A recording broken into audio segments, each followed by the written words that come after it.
Yo! Welcome back to the channel, my ninjas. I am Joey Moss, Bad Boy Gaming. We got the dual decks. I guess the question is it worth it to buy one of these? I'm already under the impression it probably is. I like seeing the goblins. I like seeing the elves. So let's stop talking about it and start cracking it. Also, if you guys haven't seen the Relic Tokens Eternal Collection, WotC and Ultra Pro teamed up. It's a video from yesterday. It'll be at the end of this video in the thumbnails. You can check that out. But also, I'm giving away these 2 packs. You just got to comment on the video, share, and like it. Also, there's one other video that I'm trying to get, I guess, maybe not to go viral, but at least to be kind of big. And if you haven't seen it yet, it is one of the best openings on the channel. If you haven't seen it yet and you're a big fan of the channel, yeah, you've been missing out. But I'll include that one as well. It's titled Flips Out Opening a $200 Card and a $3 Pack of Magic Cards. You really got to check it out. It's not clickbait. It is what it is, but it is nasty. Check out these little spin downs. But if you can do me a favor and just hit the like button on that video, go to it and like it. That would mean an awful lot. I sincerely mean that. It really would help. All right. Thought I'd throw that out there. Thanks, guys. All right, here we go. Is it worth it to buy one of these suckers? Let's start with Azuri Renegade Leader. Awesome card. Love this card. I like that there's a foil of it. That's pretty neat. Look at that symbol, though. Check out that little symbol, eh? Different. Regenerate target elf, and for 5 elf creatures you control, get +3/+3 and gain trample until end of turn. Not too shabby there. A little bit of a bend. What are you going to do? Sit here and complain about it? I guess you could do that. We'll do this one over here. And you get one of these little boxes. That's fun. Throw some stuff in there. You get your little dual deck. Ooh, is this, what comes up in here? I guess it's kind of a poster. You can kind of put that on your wall. And that includes all of the cards that are in the deck. Wow, one just stood out to me. One just jumped out. We'll get to that in a second. Let's go over the elves first. I like seeing elves versus goblins. I really do. I think that's pretty kick-ass. Takes me back some ways. Because the elves and the goblins, I mean, that was like the thing back when I started playing. They were up in everything. Dwynen, Guiltleaf leading. I don't even know what I said there. Reach other elves you control, get +1/+1. It's 4 to bring out whenever Dwynen, whatever. Guiltleaf Dane attacks, you gain 1 life for each attacking elf you control. Pretty cool. Elvish Arch Druid. Oh, you badass. If you haven't seen my deck tech for my elves, it's pretty sick also. I made some upgrades to it, but you can check it out also on the channel. In the deck tech section. Other elf creatures you control get +1/+1 and its budget. Tap it, add a forest for each elf you control. That is an incredible ability. It's an easy way to, if you can get this sucker out, it's an easy way to win turn 4. If you got some pump action in your deck, definitely can get the job done. Gladeheart Cavalry. When Gladeheart Cavalry enters the battlefield, support 6. That means put a +1/+1 counter on each of up to 6 other target creatures. Whenever a creature you control with a +1/+1 counter on it dies, you gain 2 life. Regal Force, awesome little card here. It's similar to the deck, actually, to my deck tech. It's kind of funny. When Regal Force enters the battlefield, draw a card for each green creature you control. That does help out a lot there. Sylvan Advocate, Vigilance, as long as you control 6 or more lands. Sylvan Advocate and land creatures you control get +2/+2. Not a bad card. I did actually see, oh, there's 2 of them in here. I did see quite a bit of use, to be fair. That card did see a lot of use. Talara's Battalion. Talara's. Cast a spell only if you've cast another green spell this turn. It's a 4/3. With Trample. Wow. That's really freaking cheap to get out there. Oh, wow. That is really... Cast a spell only if you've cast another green spell this turn. Trample to 4/3. That's insane. I mean, you can just drop like Llanowar Elves or something and then just slap this down. Wow. That's good. I don't know what else to say. That's good. I don't think I've ever seen that card. Yiva, Nature's Herald. Flash. You may cast green creature spells as though they had flash. It's a 4/4. That'd be fun. Use some chump blocks or whatever. Smack them down. That's pretty cool. Oran Reef, the Vast Wood. Put a +1/+1 counter on each green creature that entered the battlefield this turn. Not too bad. or you can just add a forest to your mana pool. So that was nice. There's about, what, 7 or 8 rares here? 8 or 9 maybe? Elvish Aberration. Wow, tap it, add 3 forests to your mana pool. Not bad. We're not going to go over every single one of these cards too in depth, but we're just going to do a little quick little run through. Fierce Empath, Elvish Mystic, there you go. ×2, Elvish Vanguard. Azuri's Archers, nice. Azuri's Archers again. Elvish Branch Bender. It's a Branch Bender, sure. Ivy Lane Denizen, cool. Where's some uncommons? Did I already go through uncommons? Krosan Tusker. It's got the cycling for 3. When you cycle this card, you may search your library for basically a card and reveal that card, put it into your hand, and shuffle your library. For an elf deck, yeah, you would never probably want to run that in there. Just saying. Probably never want to have that card in there. Maybe because of the cycling. Without the cycling, though, it's a no-go. Leaf Gilder, add a forest. There you go, for tapping it. It's a 2/1. 2 to bring out. Llanowar Empath. Got that little bit of scry ability. Target creature gets +5/+5 against trample on turns. 8. Yeah, I mean, this could help in an elf deck, definitely. But just given 1, and you gotta spend 8. But usually when you have an elf deck, you have a lot of extra mana to blow, so maybe. Dwynen's Elite. Enters the battlefield. If you control another elf, create a 1/1 green elf warrior creature token. Awesome ability.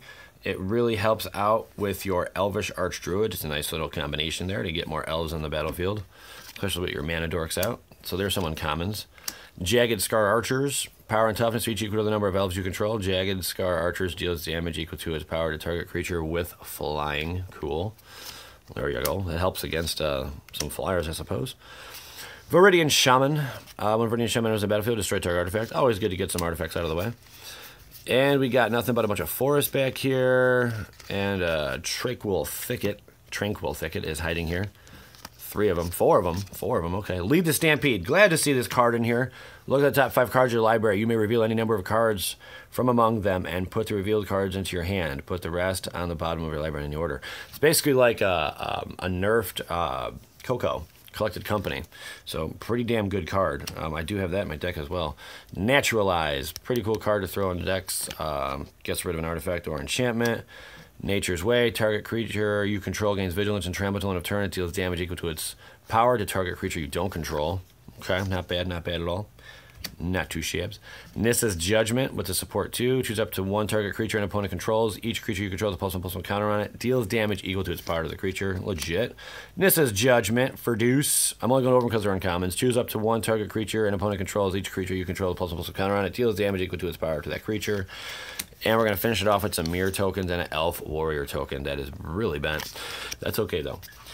We will live. We will live. All right, so my assessment on the elf deck, pretty freaking good. This was only $19.99. $19.99. That is relatively inexpensive to get a solid dual deck. And some of these dual decks have really sucked, but they've stepped it up the last 2, I must say. They really have. So hats off to WotC. Goblin Welder. How's the bend? Whatever. It's a 1 to bring out. It's a mythic. Goblin Artificer. Tap it, choose target artifact the player controls and target artifact card in that player's graveyard. If both targets are still legal as this ability resolves, that player simultaneously sacrifices the artifact and returns the artifact card to the battlefield. Wow. That could be of some damn good use there. Let's open this sucker up. Let us get to cracking this sucker open. I think I'm going to go do some painting today. Got a friend that needs some help painting, so might have to go do that. Could be fun. It's not going to be fun. Extra dough, though. Pia and Koran Nalaar for 4. Legendary creature, human artificer. When Pia Nalaar enters the battlefield, create 2 1/1 colorless top to artifact creature tokens with flying. For 3, sacrifice an artifact. Pia and Koran Nalaar deals 2 damage to any target. There you go. Oh, wow. Running 2 of them. Dark Steel Plate. Badass card. 3 to bring out. Indestructible. Equipped creature is indestructible. That is a good card. With the reprint, I'm not sure, but I know this card was reaching almost $10 at one point. With the reprint, I mean, maybe it's down to $4. I'm not really sure, but that is a really good card. Equipped creature is indestructible. It only takes a total of 5 to get that going, so pretty freaking dope. Mirror Battlesphere for 7. When Mirror Battlesphere enters the battlefield, create 4 1/1 colorless Mirror artifact creature tokens. When Mirror Battlesphere attacks, you may tap X on tap Mirror you control. If you do, Battlesphere gets +X/+0 until end of turn and deals X damage to the player or planeswalker it's attacking. Pretty good. Takes quite a bit to get it out, though. Scuttling Doom bulk. Engine can't be blocked by creatures with power 2 or less. When Scuttling Doom engine dies, it deals 6 damage to target opponent or planeswalker. Not too bad. Pretty good card. I guess I'm glad to see a reprint. This card was reaching about $6-7 about a month ago, so not bad. One Solemn Simulacrum, I can never say that. Enters the battlefield, you may search your library for a basic land card, put that card on the battlefield tapped, then shuffle your library. When it dies, you may draw a card. Not bad at all. That Thopter Assembly at the beginning of your upkeep, if you control no Thopters other than Thopter Assembly, return Thopter Assembly to its owner's hand and create 5 1/1 color Thopter artifact creature tokens with flying. Not too shabby. Temple of Epiphany used to be worth a little bit more, but not a bad card. Enters the battlefield, scry 1. There's cards that do that already. Enters tapped. Like they do it for cheaper. Shivan Reef. If you tap it, it does deal the 1 damage to you, but you can instantly bring it out, get an island or a mountain off rip. Not bad. It doesn't come in tapped. Ethereum Sculpta. Artifact spells you cast cost 1 less to cast. Kyrofa Gearcraft. Fairy Machinist, sure. Trinket Mage. Riddlesmith. Whenever you cast an artifact spell, you may draw a card. If you do, discard a card. Treasure Map. When Treasure Map enters the battlefield, you may search your library for an artifact card with converted mana cost 6 or greater. Reveal it, put it into your hand, then shuffle your library. That's cool.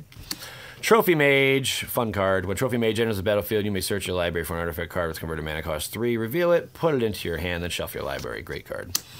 Whirler Rogue. Enters the battlefield, create 2 1/1 color Thopter artifact creature tokens with flying. Tap 2 untapped artifacts you control. Target creature can't be blocked this turn. Good to get that ability where you can't block stuff. Battle Ogre. Sacrifice an artifact. Barrage. I say Battle Ogre. Barrage Ogre. Deals 2 damage to any target. Cool. Maverick Thopterist. Improvise. When Maverick Thopterist enters the battlefield, create 2 1/1 color Thopter artifact creature tokens with flying. Reclusive Artificer. When Reclusive Artificer enters the battlefield, you may have it deal damage to target creature equal to the number of artifacts you control. Ichor Wellspring. Ichor. Inventor's Goggles. Mike and Seth the Wellspring ×2. Mirror Sire. And Nurak Replica. Pyrite Spellbomb. Filigree Familia. Enters the battlefield, you gain 2 life. When it dies, draw a card. Not bad. 2 of those. Voyager Staff. For deuce, sacrifice Voyager Staff, exile target creature, return the exile card to the battlefield under its owner's control at the beginning of the next end step. Cool. Now we're on to some lands, see what up in the land pile. Bunch of islands, bunch of mountains. And then we got a Great Furnace. Add a mountain by tapping it. Artifact land again. That's kind of cool. Comes in tap, you gain 1 life. 2 of those. Darksteel Citadel, cool to see that. Indestructible land. Cannot destroy this land. Not bad. I'm getting sloppy here with everything. There we go. Put that there. Foundry of the Councils. Add a colorless. For 5, and tap it. Sacrifice Foundry of the Councils. Create 2 1/1 colorless Thopter artifact creature tokens with flying. Sacrifice an artifact. You gain 1 life. Artificer's Epiphany. Galvanic Blast. This is not bad. Draw 2 cards. If you control no artifacts, discard a card. It's not bad, especially in an artifact deck. Galvanic Blast. Good card. Some removal. Welding Sparks. Shrapnel Blast. As an additional cost to cast this spell, sacrifice an artifact. Shrapnel Blast deals 5 damage to any target. That's pretty good, considering we have a bunch of Thopter tokens and crap we don't really need a whole lot. Well, stuff we can just get rid of. I wouldn't say what we need. Well, guys, what do you think of the deck? I think it's good. I think it's worth the 20 bucks. I mean, if you were to go and resell it, I'm not sure how. You probably come pretty close to getting your money back. I think Wizards is more so going that route, where before they used to include only 2 or 3 crappy rares, and I don't know. It was weird how dual decks used to be. I don't know. Leave your thoughts below. Let me know if you did purchase one of these. Not bad. I think you did well.